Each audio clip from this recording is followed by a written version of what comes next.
নমস্কার, নববার্তা বাংলা নিউজে সবাইকে স্বাগত জানাই। আজকের সংবাদ শিরোনাম।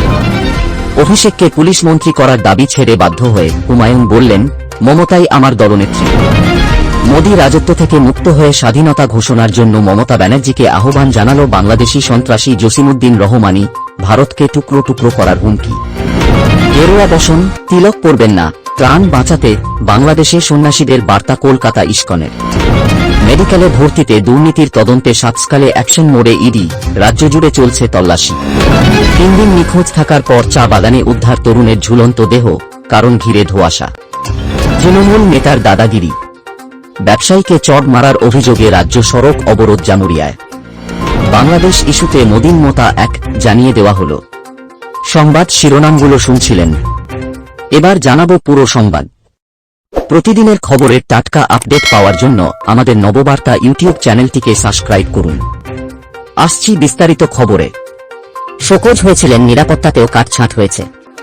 এমনকি ভরা বিধানসভায় মুখ্যমন্ত্রী তথা তৃণমূল সুপ্রিমো মমতা বন্দ্যোপাধ্যায়ের কাছে ধমকও খেয়েছিলেন ভরতপুরের বিধায়ক তৃণমূল হুমায়ুন কবির। এবার মুখ খুললেন তিনি। এতদিন ধরে প্রকাশ্যে যা বলেছেন তার জন্য ক্ষমা চাইলেন হুমায়ুন। একই সঙ্গে তার দাবি, মমতা বন্দ্যোপাধ্যায়ের নেতৃত্ব নিয়ে কোনোদিনই প্রশ্ন তোলেননি। সংবাদ মাধ্যমের সামনে সুর নরম হতে দেখা গেল হুমায়ুনকে। এর আগে যে দাপটের সঙ্গে তিনি দলের বিরুদ্ধে ক্ষোভ বাইরে উগরে দিয়েছিলেন, এবার একদম উল্টো সুরে কথা বললেন তিনি। বললেন, মমতা আমাদের দলের সর্বোচ্চ নেত্রী। আমি বিগত কয়েকদিন যে ধরনের কথা বাইরে বলেছিলাম সেটা ভুল হয়েছে। আমার এই নিয়ে বাইরে কথা বলা উচিত হয়নি।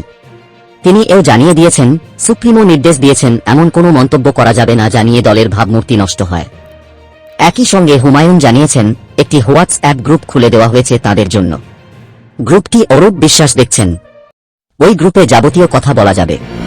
পশ্চিমবঙ্গের মুখ্যমন্ত্রী মমতা ব্যানার্জিকে মোদি রাজত্ব থেকে মুক্ত হয়ে স্বাধীনতা ঘোষণার জন্য আহ্বান জানালো বাংলাদেশি সন্ত্রাসী জসিমউদ্দিন রহমান। বাংলাদেশের দিকে খবরদার কোনো নজর দিবে না। বাংলাদেশ সিকিম ভুটান নয়। কুখ্যাত ইসলামী সন্ত্রাসবাদী সংগঠন আল কায়েদার স্থানীয় পৃষ্ঠপোষক তথা আনসার আল ইসলামের সন্ত্রাসবাদী হল এই জসিমউদ্দিন রহমানি। শুধু বাংলাকে বিচ্ছিন্ন করাই নয়, গোটা ভারতবর্ষকে ভেঙে টুকরো টুকরো করার হুমকি দিয়েছে ওই সন্ত্রাসবাদী জসিমউদ্দিনের রহমানির একটা ভিডিও সামাজিক যোগাযোগ মাধ্যমে ভাইরাল হয়েছে। ভিডিওতে তাকে বলতে শোনা গেছে, ভারতকে সাবধান করে দিচ্ছি, বাংলাদেশের দিকে খবরদার কুনজর দেবে না। বাংলাদেশ সিকিম বা ভুটান নয়, বাংলাদেশ 18 কোটি মুসলিম জনতা, তৌহিদি জনতার দেশ। এটা আমাদের পবিত্র ভূমি। এদিকে যদি চোখ তুলে তাকাও সেই চোখ উপরে ফেলা হবে। এদিকে যদি পা বাড়াও সেই পা ভেঙে দেওয়া হবে। এদিকে যদি হাত বাড়াও হাত কেটে দেওয়া হবে। তিনি বাংলাদেশে কোনো হিন্দুর অস্তিত্ব অস্বীকার করেন। তিনি ভারতের বিরুদ্ধে জিহাদ করার আহ্বান জানান। ইসকনের সন্ন্যাসী চিন্ময় প্রভুর গ্রেপ্তারির পর থেকে উত্তাল বাংলাদেশ। বেড়েছে সংখ্যালঘুদের উপর অত্যাচার। এমন পরিস্থিতিতে বাংলাদেশে থাকা সন্ন্যাসীদের জন্য বিশেষ পরামর্শ দিচ্ছে কলকাতার ইসকন সংস্থার ভাইস প্রেসিডেন্ট রাধারমন দাসের মতে, গেরুয়া বসন পরা বা কপালে তিলক কাটার মতো বিষয়গুলো এখন এড়িয়ে যাওয়া উচিত। কারণ নিজেকে রক্ষা করাই আপাতত সবচেয়ে জরুরি। একটি সর্বভারতীয় সংবাদ সংস্থাকে কলকাতা ইসকনের ভাইস প্রেসিডেন্ট বলেন, এই সংকটের সময় সকলকে মনে করিয়ে দিতে চাই, নিজেকে সুরক্ষিত রাখতে হবে। তাই খুব সাবধানে থেকে সংঘাত এড়ানোর চেষ্টা করা উচিত। আমি বলবো, এখন গেরুয়া বসন পরবেন না, কপালে তিলক লাগাবেন না। যদি একান্তই গেরুয়া পরতে চান তাহলে এমনভাবে পরুন যাতে অন্য পোশাকের আড়ালে ঢাকা থাকে। সম্ভব হলে মাথাও ঢেকে রাখুন। ইসকন কর্তার মতে, সন্ন্যাসী হিসাবে যেন আলাদা করে বাংলাদেশে কাউকে চেনা না যায় এমন পদক্ষেপ করতে হবে। ধর্মীয় পরিচয় একেবারে গোপন রাখতে হবে। সাতসকালে ফের অ্যাকশন মোডে ইডি। মেডিকেল কলেজে ভর্তিতে দুর্নীতির তদন্তে মঙ্গলবার সকালে কলকাতা সহ রাজ্যের একাধিক জায়গায় হানা দেন আধিকারিকরা। সঙ্গে রয়েছে কেন্দ্রীয় বাহিনীর জওয়ানরাও। নিয়োগ দুর্নীতি, রেশন দুর্নীতি নিয়ে গত কয়েক বছর ধরেই সরগরম বাংলা। তদন্ত চালাচ্ছে কেন্দ্রীয় তদন্তকারী সংস্থা। একাধিক মন্ত্রী, উচ্চপদস্থ আধিকারিক গ্রেপ্তার হয়েছেন।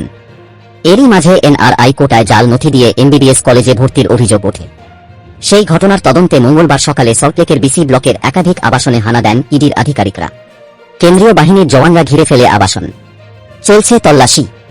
এই তল্লাশিতে একাধিক গুরুত্বপূর্ণ নথি মিলতে পারে বলে মনে করছেন তদন্তকারী আধিকারিকরা। তবে শুধু সল্টলেক নয়, তল্লাশি চলছে বজবজ, দুর্গাপুর, হলদিয়া, ঝাড়গ্রাম সহ একাধিক বেসরকারি মেডিকেল কলেজ ও কয়েকজনের বাড়িতেও। আলিপুরদুয়ারের মিনুতি চা বাগান এলাকায় এক তরুণের রহস্য মৃত্যু। মঙ্গলবার সকালে তার ঝুলন্ত দেহ উদ্ধার ঘিরে চাঞ্চল্য ছড়ায় এলাকায়। খবর পেয়ে ঘটনাস্থলে যায় মিনুতি আউটপোস্টের পুলিশ। কিভাবে তরুণের মৃত্যু তা নিয়ে রয়েছে ধোঁয়াশা। তিনি আত্মঘাতী হয়েছেন, নাকি খুন করে দেহ ঝুলিয়ে দেওয়া হয়েছে তা প্রশ্ন রয়েছে। পুলিশ সূত্রে জানা গিয়েছে, মৃত তরুণের নাম অনুপ ওরাও, বয়স ২৬ বছর। তিনি নিমতি চা বাগান এলাকার বাসিন্দা।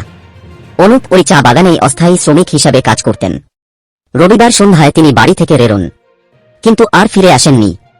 আত্মহত্যা নিয়ে সন্দেহ থাকলেও কারো বিরুদ্ধে অভিযোগ দায়ের করেনি পরিবার। ঘটনার তদন্ত শুরু করেছে পুলিশ।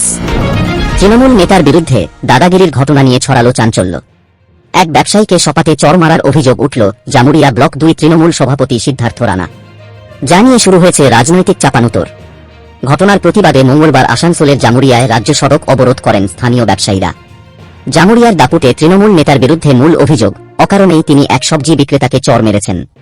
তিনি নিজের অভিযোগ অস্বীকার করলেও সিসিটিভি ফুটেজে ধরা পড়েছে সেই ছবি।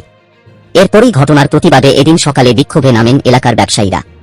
জামুরিয়ায় রাজ্য সড়ক অবরোধ করায় তীব্র যানজট তৈরি হয়। পরিস্থিতি নিয়ন্ত্রণে আনতে ঘটনাস্থলে পৌঁছায় জামুরিয়া থানার পুলিশ বাহিনী। বিক্ষোভকারীদের সঙ্গে কথা বলতে গেলে আক্রান্ত হয় পুলিশও। বাংলাদেশ ইস্যুতে তৃণমূল সাংসদ সুদীপ বন্দ্যোপাধ্যায় বলেছেন, আমাদের প্রতিবেশী দেশ বাংলাদেশ, যেখানে সংখ্যালঘু এবং হিন্দুদের নির্যাতন করা হচ্ছে এবং হত্যা করা হচ্ছে। বাংলাদেশ আমাদের প্রতিবেশী দেশ, আমাদের পশ্চিমবঙ্গ রাজ্যের সাথে সংযুক্ত। আমরা একটি আবেদন করছি যে ভারত সরকার জাতিসংঘের কাছে অবিলম্বে বাংলাদেশে শান্তিরক্ষী বাহিনী প্রেরণের আবেদন করুক। ভারত সরকার এখন সম্পূর্ণ নীরব, যার কারণ তাদেরই জানা। আমাদের আবেদন সংসদে এসে বাংলাদেশের সর্বশেষ অবস্থান সম্পর্কে আমাদের জানান। আমাদের মুখ্যমন্ত্রী গতকাল পশ্চিমবঙ্গ বিধানসভায় সিদ্ধান্ত নেন যে ভারত সরকার যে সিদ্ধান্তই নেবে, পশ্চিমবঙ্গ সরকার সেই সিদ্ধান্তেই পাশে থাকবে। আমরা একসাথে কাজ করতে চাই। এবার নজর রাখব আজকের আবহাওয়ার খবরে। আলিপুর হাওয়া অফিসের সোশ্যাল মিডিয়া সাইটের বার্তা অনুযায়ী আজ কলকাতার সর্বোচ্চ ও সর্বনিম্ন তাপমাত্রা 25 ও 19 ডিগ্রি সেলসিয়াস। আলিপুর হাওয়া অফিস অনুযায়ী আজও কলকাতা ও সংলগ্ন জেলাগুলির আকাশ থাকবে মেঘলা। এখনও রয়েছে বৃষ্টির পূর্বাভাস। আলিপুর হাওয়া অফিসের পূর্বাভাস অনুযায়ী চলতি সপ্তাহের শনিবার পর্যন্তই আকাশের মুখ ভার থাকবে। তবে আজকের পর থেকে নেই বৃষ্টির পূর্বাভাস। রবিবার থেকেই পরিষ্কার হবে আকাশ, উন্নতি হবে আবহাওয়ার। হাওয়া অফিসের মতে শীত ফিরবে আগামী সপ্তাহ থেকেই। আবহাওয়াবিদদের অনেকের কথায় আগামী 9 ডিসেম্বরের পর থেকেই কলকাতায় জাঁকিয়ে শীত পড়বে। উত্তরবঙ্গের জেলাগুলিতে শীতের আমেজ, সঙ্গে সকালের দিকে ছিল কুয়াশা। পরবর্তী সংবাদ দেখার আমন্ত্রণ জানিয়ে এখনকার মতো শেষ করছি। নববার্তা বাংলা সংবাদ দেখতে এবং অথেন্টিক টাটকা খবরের জন্য চ্যানেলটিকে সাবস্ক্রাইব করে রাখুন। ধন্যবাদ সবাইকে।